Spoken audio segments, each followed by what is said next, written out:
Welcome to Beyond Disruption, where you'll learn how emerging tech is changing the world of accounting, business, and finance. Our guest experts break down the latest news in everything from blockchain to robotics, artificial intelligence to human intelligence. Tune in to find out how you can stay ahead of the curve.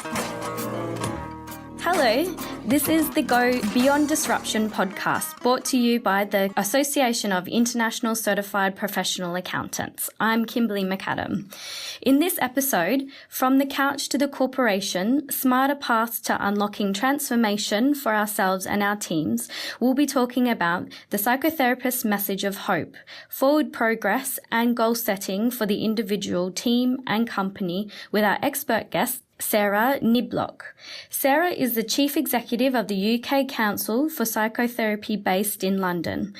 Alongside professional support for their members, they are the leading research, innovation, educational and regulatory body working to advance psychotherapies for the benefit of all.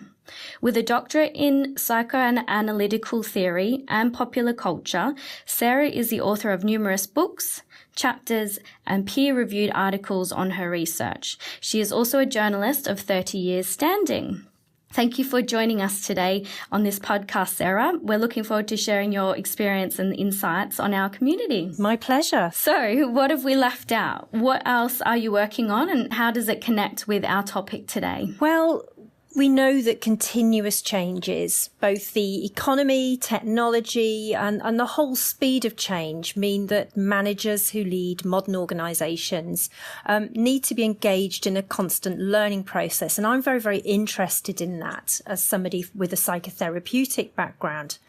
Because although much executive education focuses on technical and financial issues, I believe there's a big mistake in careers and organisations resulting from a lack of knowledge of a different kind, a gap in self-awareness. And I'm interested in psychotherapeutic approaches which have the capacity to transform organisations, both in terms of their cultures, but also their business acumen, by equipping executives with a deeper self-awareness and a better toolkit with which to enhance their organisations.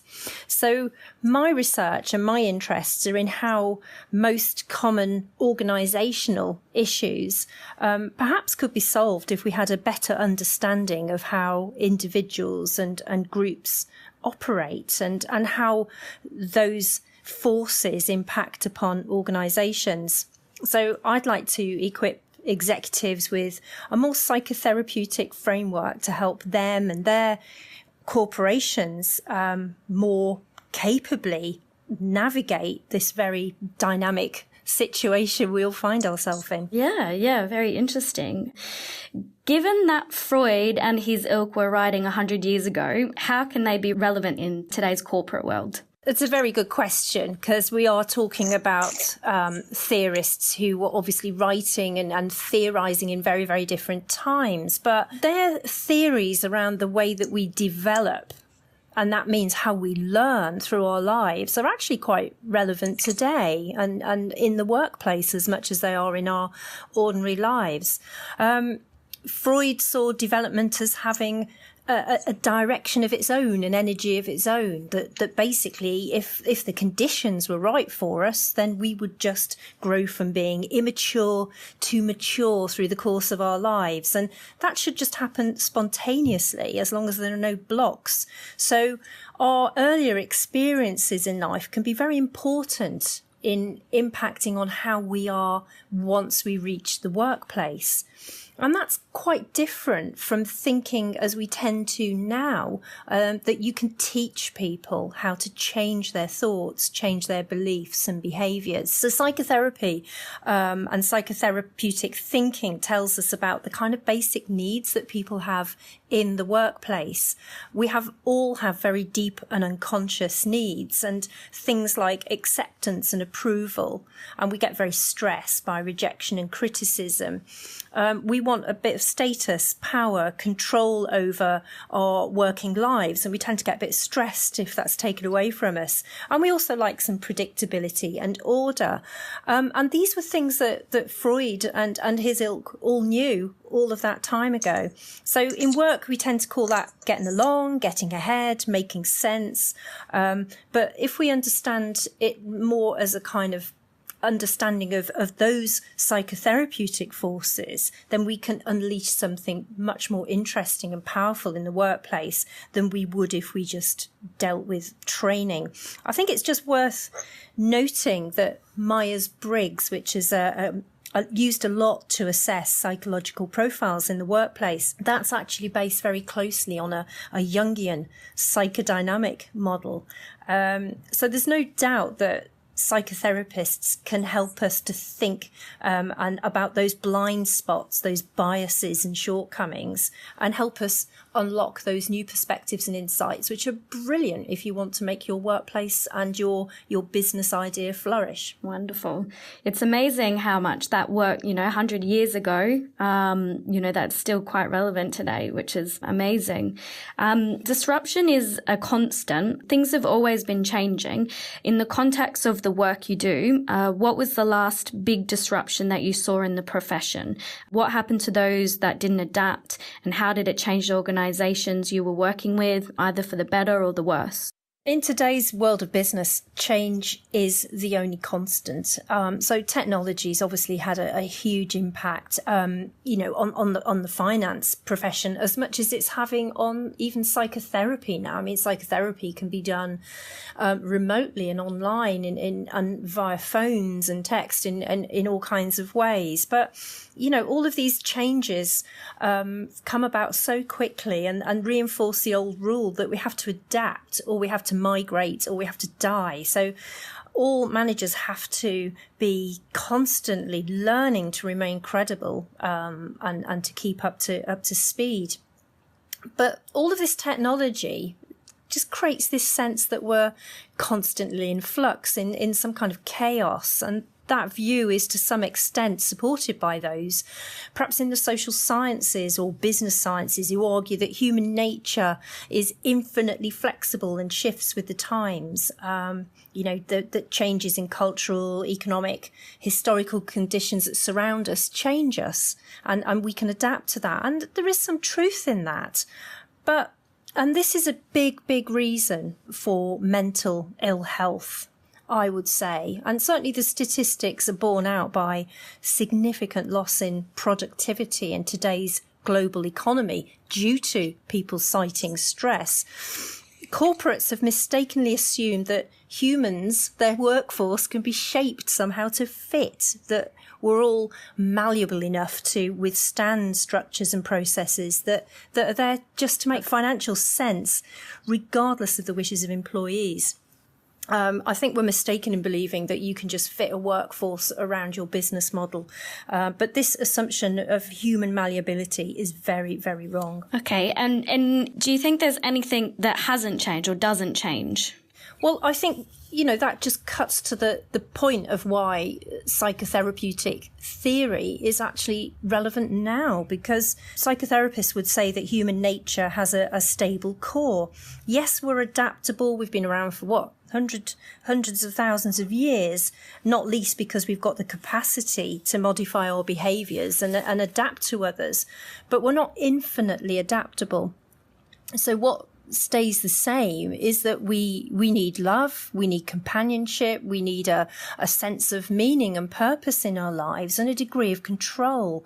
And when those needs are frustrated for long periods of time, whether that's war, whether that's abuse in childhood, whether it's economic disaster, or simply just plain bad management day in, day out, then people become quite demoralized.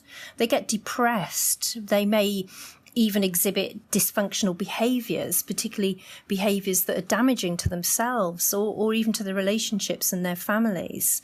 This is not an indication when people behave that way that something is necessarily wrong with them, that there's a brain or chemical malfunction, as some in the medical profession might contend. It's a perfectly natural reaction to a set of circumstances that's damaging to any of us. So I think that has enormous implications for the future of executive education and training. There's too much emphasis on technical issues, and I know because I've been through it myself, but there's so little time given to a systematic analysis of the needs, values, aspirations of the manager themselves, but also the people that they manage, and we need a better understanding of that. What does it mean to be psychotherapeutic minded, and how can we use this in the workplace? Well, I think we've just got to challenge traditional notions of business education. So a person who's learned a lot is said to be educated. A manager who's well educated, who's not only learned a lot, which can be examined, but has also supposedly learned the right things. And I think my view, one that's embedded in how psychotherapists think about learning, is that one of the things that managers and anyone leading a business needs to do is to challenge their own unexamined assumptions, their unconscious worldviews. So the notion of behavior, which has dominated a lot of Western psychology, defines learning as a change in behavior after an experience. So education's about changing behaviors. We all differ in the types of skills we have. So it's all about skills acquisition with no emphasis on the process of deeper understanding. But a psychotherapeutic approach to learning would see management training as a process of constructing mental models appropriate for interpreting organisational phenomena. So in my own research, I've examined the difference between knowing how to do something and being able to truly do it. And it's that difference about being able to make a really good, clear judgment in a split second, where all that theory and practice intersect, and just having to refer to textbooks. But we can read all the books and models of management we like, and know all the business Bibles. But there's a huge learning curve that follows that when you have to put it into action in situations that don't occur in the textbooks. You have to know how to take risks.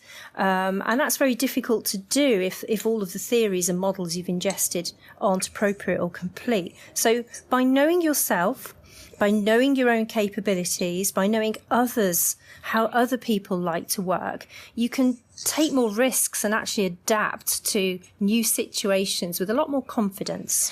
Before we continue, just a quick note to say that this podcast is part of the Go Beyond Disruption initiative by the Association of International Certified Professional Accountants. More details can be found at www.aicpa-cema.com/disruption, and we'll put that link in our show notes. You'll find links to our AICPA store and CGMA store websites for professional development resources around this and many other related topics. Speaking of which, we'll go back to Sarah. So looking at what's happening now, what are some of the practical steps that you would recommend help turn the current changes into opportunities? Well, I would encourage reflection. Reflection's a critical element in the learning cycle. It's a space where practitioners in the workplace frame problems, devise, experiment with solutions, and reframe as the situations replay themselves. So by making time to review on a regular basis, thinking about what worked, what didn't, and also for managers and executives to accept feedback as well as provide it, I think that creates a really healthy culture and creates a space where people can say the unsayable and innovate. From a psychotherapist perspective, it gives individuals and teams the chance to, as I said, reframe something which has happened rather than forming very fixed views of it based on their own conscious or unconscious biases. So it kind of creates a safe space where I think that employees will feel a lot more comfortable sharing their particular perspectives. And also for managers, it will help them to be more open to having their own positions challenged. I think that managers and executives need the skill to kind of hold these sessions and conversations with their staff.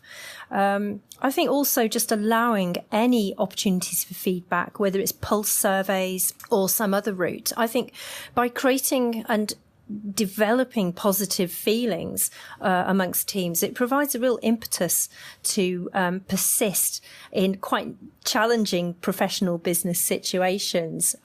It's also quite good to have a sense of how a team is feeling before it's a temperature check on whether it's the right moment to take a new stage or make a new decision in the business. What should a 21st century manager look like from a psychotherapeutic perspective? Well, I think that it's really a case of them being someone who is a learner, somebody who is happy to be an educator as much as a manager. It means acting as a role model for critical reflection, as well as being a kind of committed co-learner with your staff, asking for feedback, continuing to do CPD, sharing your experiences of management and leadership, including where you've gone wrong, with your successor, being much more self-aware, being much more in touch with the office culture so it avoids becoming toxic, not being trapped by your own fixed perspectives, just feeling okay to expose your ideas to rational scrutiny. It's hard. I mean, it's a natural inclination for any business leader is for action and pragmatism, and it may make you feel a bit disinclined towards something that turns that on its head. But most negative behaviour, which is demonstrated by so many managers, will most likely have its roots in earlier life, in some deep-seated problem. You've just listed quite a number of things that managers tend to overlook. Is there anything else that managers overlook? I think managers find it too easy to step away and to wait and see what happens in dealing with particularly workplace issues. So in my experience, managers don't tend to take enough of a temperature check. They will tend to hope that toxic situations in the office will just run their course and sort themselves out, and you can't do that. You cannot leave that, because the danger is that you'll end up in a tremendously perilous staff turnover situation, which is hugely costly, and also it damages your reputation because word gets out. So I think that if there's one thing that managers can do, it is not rest on their laurels in regard to the workplace. I think that we have to take into account the fact that the world is a very uncertain place for our staff as much as it is for us. And we need to account for that and look to be providing a workplace that enables people to achieve as much of their potential as they can. So let's look at the next disruption. What's one big change that lies ahead, and how do you recommend we get ready for it, either as sole practitioners, team leaders, or heads of finance divisions? Well, I think that disruption's here and it's now, and it's started, and that's demographic.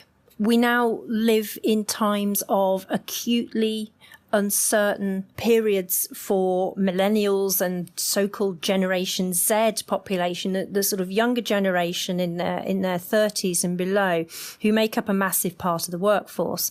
They're living with the prospect of maybe never being able to afford their own homes, living far apart from relatives, being 24/7 on, working across lots of different digital devices. They are at an acute moment of threat in terms of their mental well-being. And when those people become burnt out because they're wanting to build their careers, they're desperately wanting to achieve, then, they have long periods of time off sick, under stress. And so ignore their plight at your peril if you are senior manager, and invest in their well-being if you want high performance and minimal staff turnover. But at the other end, there's the rising aging population. the aging population and the changing structure of the population in general, that's going to bring opportunities and challenges for the economy, for services, society at national and local and global levels. So imagine a particularly tough day at work that you or I might be having. The phone hasn't stopped ringing. You've had back-to-back meetings. The early starts, late finishes feel like quite a physical resilience challenge, like being an SAS trooper. But now imagine experiencing that in your 60s, your 70s, and then you start to have to put your foot in someone else's shoe. Thank you. How does psychotherapy differ from the current coaching models for managers and executives? Yeah, that's a very good question. I mean, there is a host of different psychotherapeutic modalities which may look at a work-based situation from a range of perspectives, but the thing that unites them all, that unites psychotherapy, is it isn't a short or fixed-term thing like executive coaching, which is something I've really benefited from myself. You can't develop a therapeutic alliance when the clock is ticking. So psychotherapy is a developmental partnership.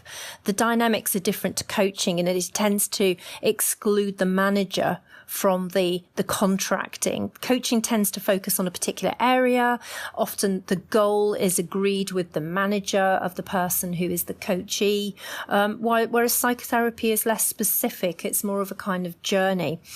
Coaching is also quite business oriented at the end of the day, but there may be situations where psychotherapy might actually be more beneficial to the business because it has a longer lasting and more transformative impact upon the client than coaching might, simply due to the fact that coaching tends to be quite pragmatic and short term. So while coaching might be able to change behaviours on the surface, or certainly start that recognition on behalf of the employee or manager about how they're behaving, it won't necessarily get to the root of why they're behaving that way and how they can make a long-term lasting transformation.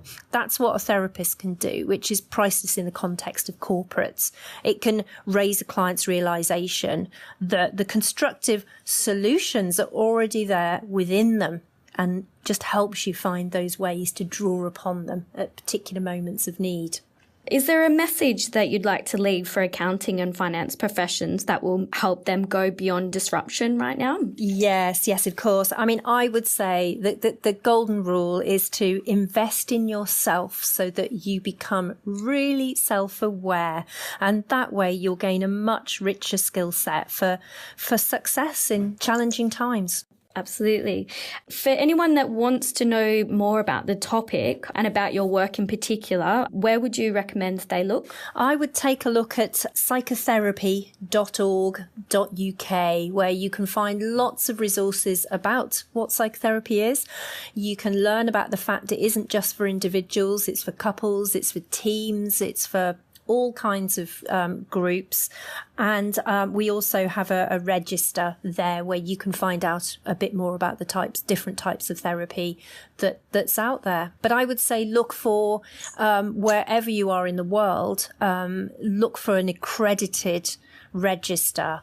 Make sure that the psychotherapists you're looking at are subject to a proper regulatory framework, that they abide by a proper code of ethics and that kind of thing. Make sure you don't go to just anybody. Thanks for your insights, Sarah. My pleasure. There's lots more to explore, so we'll make sure our show notes include the links to your resources you've just mentioned. There are 2 other websites we'd recommend for our listeners, where you'll find courses, webinars, and more professional development resources, which are consistently updated to keep you ahead of the curve. The first website address is aicpastore.com/go beyond disruption. And the second is cgmastore.com/go beyond disruption. For exclusive insights and perspectives every week, subscribe to our latest podcast for free via Apple Podcasts, Google Podcasts, iHeartRadio, Stitcher, Spotify, or TuneIn Radio. You can also just search for the podcast Go Beyond Disruption. We hope that everyone got something useful from this episode. Please feel free to share it along with your network. I'm Kimberly McAdam, McAdam, and we'll be back for more insights that help you and your profession to go beyond disruption. Until next time, goodbye.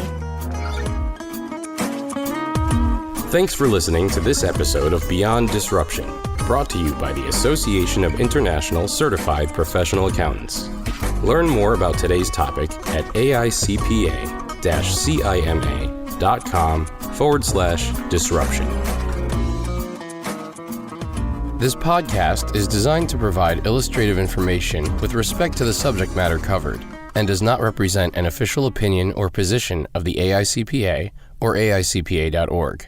It is provided with the understanding that the AICPA and AICPA.org are not engaged in offering legal, accounting, or other professional service.